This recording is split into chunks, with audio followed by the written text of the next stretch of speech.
Alhamdulillahi Rabbil Alamin. Pour entrer dans le vif du sujet, je vais vous exhorter concernant un sujet important qui n'est autre que les 10 dernières nuits. Donc le conseil que j'ai à vous donner, c'est ne te fais pas avoir. Vous savez très bien que le prophète alayhi salatu wassalam a dit dans un récit prophétique authentique une expression qui veut dire honte à lui. Il parle de qui? Celui qui a passé le mois du Ramadan. Et le mois du Ramadan est parti ou est sorti alors qu'il ne lui a pas été pardonné. Pourquoi honte à lui? Parce qu'Allah Azza wa Jalla nous donne d'énormes cadeaux pendant le mois du Ramadan. Et certes, le plus gros des cadeaux pendant le mois du Ramadan, ce n'est autre que Al-Ashr al-Awakhir, les 10 dernières nuits du Ramadan.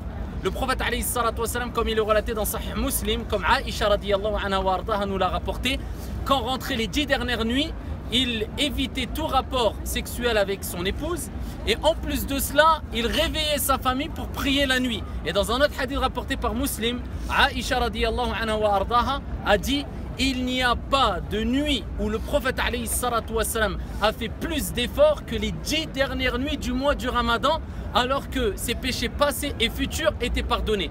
Et pourquoi pas alors que pendant ces 10 dernières nuits, il y aura sûrement bien sûr Laylatul Qadr, la nuit du destin, où Allah Azza wa Jalla dit Khayrum min alfi shahr. Il n'a pas dit elle équivaut, mais il a dit elle est meilleure que 1000 mois. C'est pour cela que pendant ces 10 dernières nuits, chaque soirée, il faut que tu fasses une chose qui sort de tes habitudes.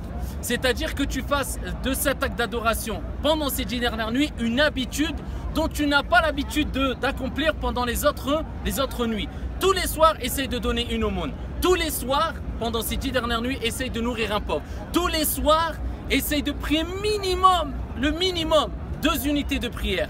Toutes les nuits, eh bien, le dernier tiers de la nuit, essaye d'augmenter al-istighfar, la demande de pardon pour Allah Azza wa Jal. Toutes les nuits, invoque ton Seigneur Tabaraka wa Ta'ala. Toutes les nuits, essaye de faire quelque chose de spécifique et que tu vas garder de façon constante pendant les 10 dernières nuits pour être sûr à 100% bi'idhnillahi Azza wa Jal que tu vas tomber dans la nuit du destin alors que tu auras été dans un acte d'adoration comme le fait de donner une aumône, nourrir un pauvre, ou alors prier la nuit, ou alors invoquer son Seigneur Tabaraka wa Ta'ala. Donc ne te fais pas avoir, accélère dans les actes d'adoration. Ces 10 nuits concernant, ou alors par rapport au reste des nuits de l'année, c'est rien du tout, mais ça rapporte énorme auprès d'Allah Azza wa Jalla.